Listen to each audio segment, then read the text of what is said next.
तो last video में मैं आपको समझा चुका हूं कि साइंस की उस ब्रांच को हम फिजिक्स कहते हैं जहां हम उन नेचुरल फिनोमेनास की स्टडी करते हैं जिनके पीछे के सीक्रेट्स को हम रिवील कर सकते हैं।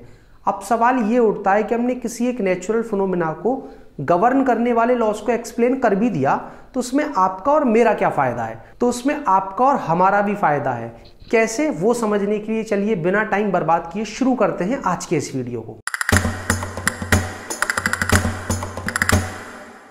जैसे आपने जॉर्ज साइमन ओम का नाम सुना है। जॉर्ज साइमन ओम ने क्या बताया था कि अगर किसी भी वायर के एंड्स पर हम पोटेंशियल डिफरेंस लगाएं तो उसके अंदर एक करंट प्रोड्यूस होती है और करंट और पोटेंशियल डिफरेंस दोनों एक दूसरे के डायरेक्टली प्रोपोर्शनल होते हैं।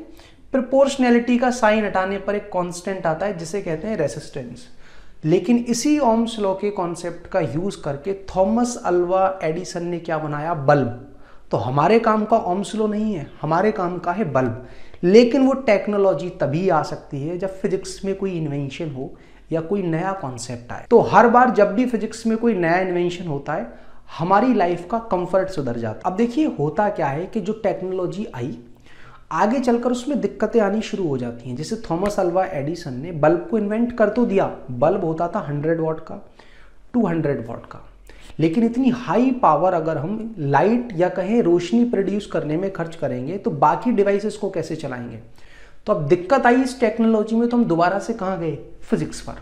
अब फिजिक्स में एक नया कॉन्सेप्ट आया जो दिया रोंगन ने। अब रोंगन ने किसके बारे में बताया, इलेक्ट्रिकल डिस्चार्ज के बारे में। उन्होंने कहा कि अगर आप एक ट्यूब के अंदर गैस को भर लें और लो प्रेशर पर हाई पोटेंशियल डिफरेंस अप्लाई कर दिया जाए गैस पर, तो उसके अंदर इलेक्ट्रिसिटी पास होनी शुरू हो जाती है। Means electrons higher energy states में जाने शुरू हो जाते हैं। वहां वो थोड़े से टाइम रुककर वापस लौटते हैं और जब वो वापस लौटते हैं तो जो उनकी एनर्जी थी उसको वो रिलीज कर देते हैं। और अगर ऐसा कुछ कर लिया जाए कि वो एनर्जी विजिबल रेंज में आ जाए तो हमें चीजों को दिखाने में हेल्प कर सकती है।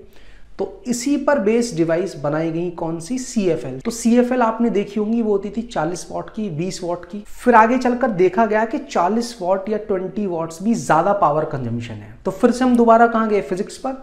और फिर विलियम शॉकले ने LED का कॉन्सेप्ट दिया। तो आजकल हम जो लाइट प्रोड्यूसिंग डिवाइसेस देखते हैं वो क्या है, LED। तो LED होती है 5 वॉट की या फिर 10 वॉट की, तो कम पावर में और हम अच्छी रोशनी देख पाते हैं। तो टेक्नोलॉजी और फिजिक्स दोनों एक दूसरे से रिलेटेड हैं। जब भी फिजिक्स में कोई नया कॉन्सेप्ट आया तो नई टेक्नोलॉजी आती है, और जब भी उस टेक्नोलॉजी में दिक्कत आती है कि अब रिसोर्सेज खत्म हो रहे हैं या वो टेक्नोलॉजी अब काम नहीं कर रही है, तो हमें दोबारा से कहाँ जाना होता है, फिजिक्स। अब चलिए स्टूडेंट्स, हमें ये तो समझ में आ गया कि फिजिक्स का हमारी लाइफ में क्या रोल है। अब सवाल यहाँ ये उठता है कि जिन लोगों को हम फिजिसिस्ट या साइंटिस्ट कहते हैं वो ऐसी कौन सी अप्रोच है जिसको लगाने के बाद नेचुरल फिनोमेना के पीछे के सीक्रेट्स को रिवील कर देते हैं। तो इन सभी क्वेश्चंस का जवाब मिलेगा आपको इस वीडियो के अंदर। और हाँ, वीडियो को लाइक करना और चैनल को सब्सक्राइब करना बिल्कुल भी मत भूलना।